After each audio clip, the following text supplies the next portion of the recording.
FD लिया था उसका टेन्योर पूरा हो गया, उसके बाद फिर से आप उसको रिन्यू करते हैं और 10 साल से ऊपर का टाइम है जिसमें थोड़ा सा हलचल कम होगा मार्केट का, वहां पे अगर स्विच करेंगे तो क्या होगा।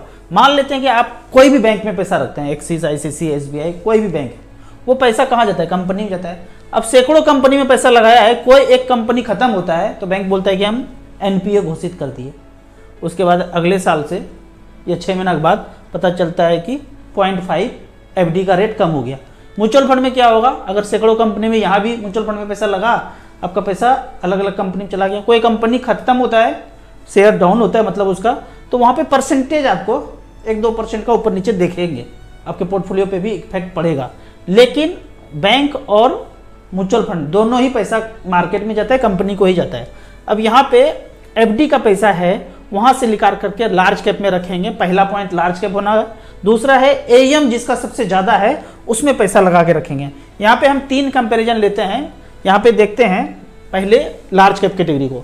लार्ज कैप कैटेगरी में पिछले 10 साल में अगर देखा जाए, 10 लाख रुपया वन टाइम लगाया तो सबसे जो टॉप का फंड है लार्ज कैप कैटेगरी में पिछले 10 साल में जो दिया है, निप्पॉन इंडिया लार्ज कैप, जिसने 10 लाख का बनाया है 43 लाख रुपया, 15.7% का रिटर्न मिला है। अगर आईसीसी का बात करें तो इसने 15.13% के रेट से 40,96,000 बनाया है। उसी तरह यहाँ पे होगा SBI blue chip. SBI blue chip में पिछले 10 साल में 2010 से लेके 38 लाख रुपया बनाया है, 14.32। एक क्वेश्चन हमेशा आता है कि आप 2014 ले रहे हैं तो तब तो मार्केट तेजी में था। तो इस प्रश्न को सॉल्व करने के लिए हमने 16 साल पहले से रिकॉर्ड लिया है और लिया है टाइम 2008 से, जब मार्केट गिरना शुरू हुआ। 2008 में क्रैश हुआ था और तब से लेके अब तक। पहले हम वाइड व्यू देखते हैं।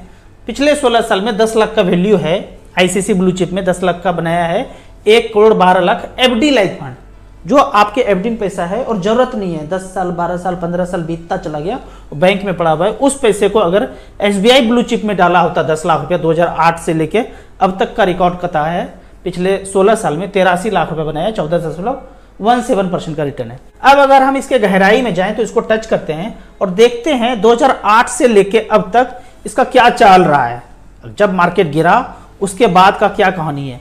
तो यहाँ पे एनएवी डिटेल्स आपको दिख रहा है। 2008 से लेके शुरू हुआ, किसी ने पैसा लगाया, शुरू में जब लगाया तो 10 रुपया का एनएवी था, फिर जब मार्केट क्रैश किया तो गिरता चला गया, गिरते गिरते गिरते गिरते आप देखते हैं 6 रुपया 64 पैसा पे।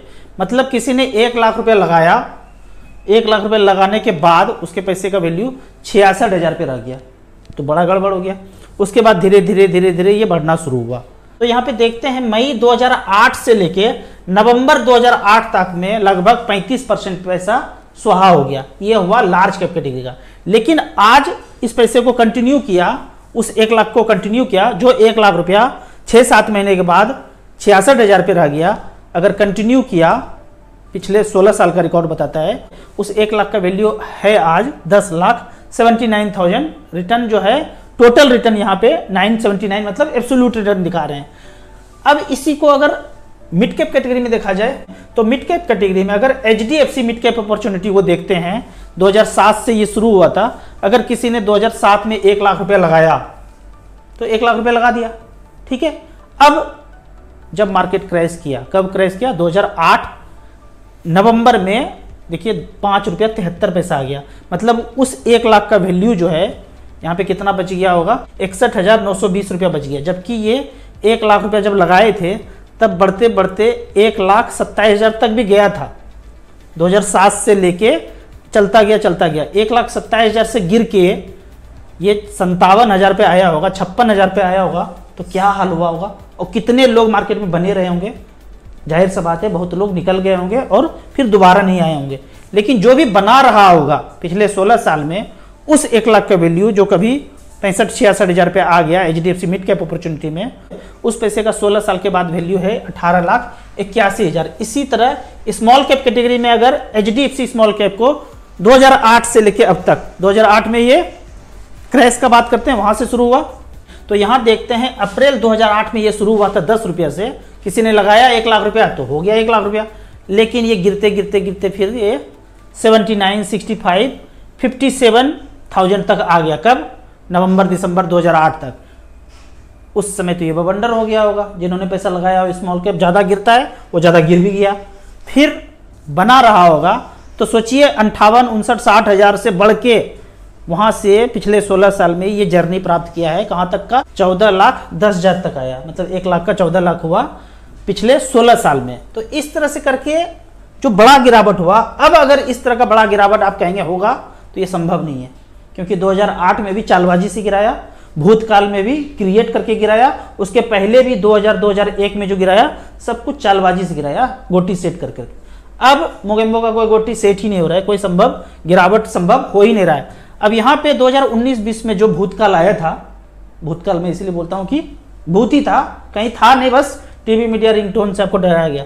इसके पीछे देखेंगे ना 10 साल में सारे बड़े बड़े, जिसको आप बड़े बड़े मनते, वारेन बफेट, ये सब बड़े बड़े लोग 10 साल से पैसा जमा कर रहे थे, कहीं लगा ही नहीं रहे थे, बोले अपॉर्चुनिटी का इंतजार कर रहे हैं, अपॉर्चुनिटी, बेहतर अपॉर्चुनिटी। वो बेहतर अपॉर्चुनिटी क्या है? चालबाजी कर करके मार्केट को गिराया, टीवी मीडिया रिंगटोन से। गिराने के बाद वो सारा पैसा जो 10 साल से जमा करके रखा था यहाँ पे खरीदा बॉटम में, और 6 महीना में मार्केट लाइफ टाइम है। अब उस तरह का अपॉर्चुनिटी फिर से ढूंढ रहा है, क्लाइमेट चेंज से, सोलर फ्लेयर से, भूकंप लाके कुछ कर करके चाह रहा है गृह युद्ध करवा दूं, ऐसा कर दूं, कुछ कर दूं, हो ही नहीं पा रहा है। सब चीज का भंडाफोड़ पहले ही हो जा रहा है, तो मार्केट गिराए नहीं गिर रहा है इनसे।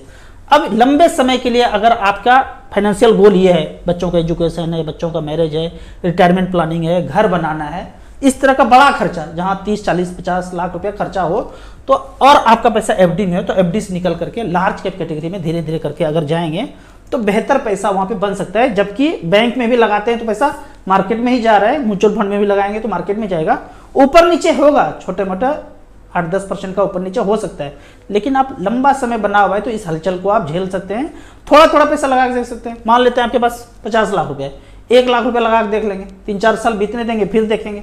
तो जैसे जैसे धीरे धीरे नॉलेज होगा, फिर धीरे धीरे पैसा वहां पे करके डाल सकते हैं। अब यहाँ पे इन्वर्टेड कॉमा में एक चीज जरूरी है, सूचना दे देता हूं, जो टीका है ना, किसी भी तरह का टीका बच्चों को नहीं देना है, और स्कूल पे ज्यादा नजर रखना है।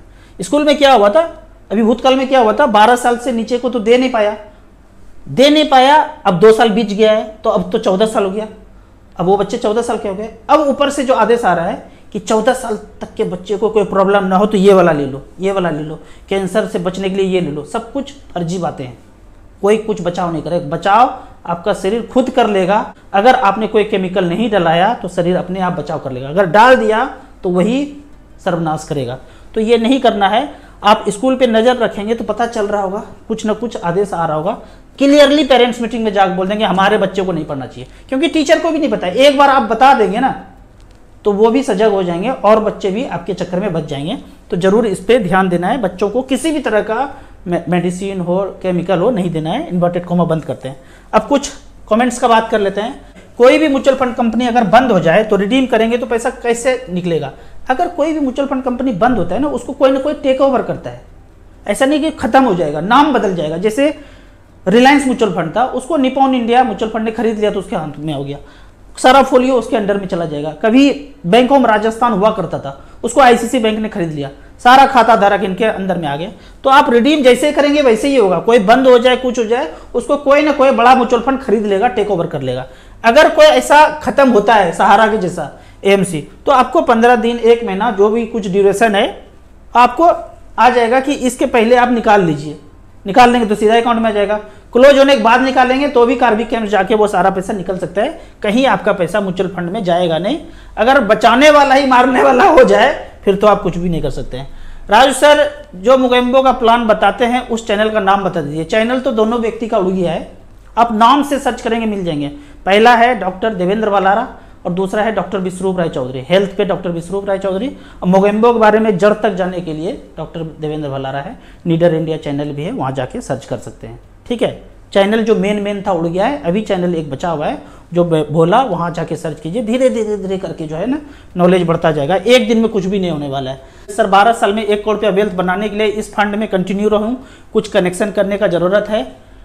निपॉन इंडिया स्मॉल के 5000, क्वांट स्मॉल के 5000, HSBC स्मॉल के 5000, Motilal Oswal mid cap 5000, SBI Contra 5000, SBI PSU 5000। ये जो SBI PSU है ना, इसको आप चेंज करके SBI स्मॉल कैप ले लीजिए। बाकी सारे फंड आपके अच्छे हैं। जो आपने 1 करोड़ का टारगेट रखा है वो 12 साल में हो जाए या 14 साल में हो जाए, हो जरूर जाएगा। अच्छा खासा आप इन्वेस्ट कर रहे हैं, हो जाएगा। टाइम ऊपर नीचे 1-2 साल मोगेम्बो को दे सकते हैं। सर स्मॉल कैप में पैसा लगाकर HWP कर सकते हैं, बिल्कुल कर सकते हैं। ये मैंने तो किया है। HDFC मिड कैप अपॉर्चुनिटी में 5-6 लाख लगाया था, बढ़ के 24-25 लाख हो गया। वहाँ से 12,000 का HWP कर रहा हूँ। ठीक उसी तरह आपने स्मॉल कैप मिड कैप में लगाया, 5-10 साल बीत गया, अच्छा खासा पैसा बढ़ गया। वहाँ से आप 1% के रेट से, मान लीजिए 10 लाख है, 10,000 रुपये पर मंथ कर सकते हैं। 20 लाख है, 20,000 रुपये पर मंथ कर सकते हैं। उससे कम आपका रिक्वायरमेंट जैसा है वैसा कर सकते हैं, जरूर कर सकते हैं। लंबे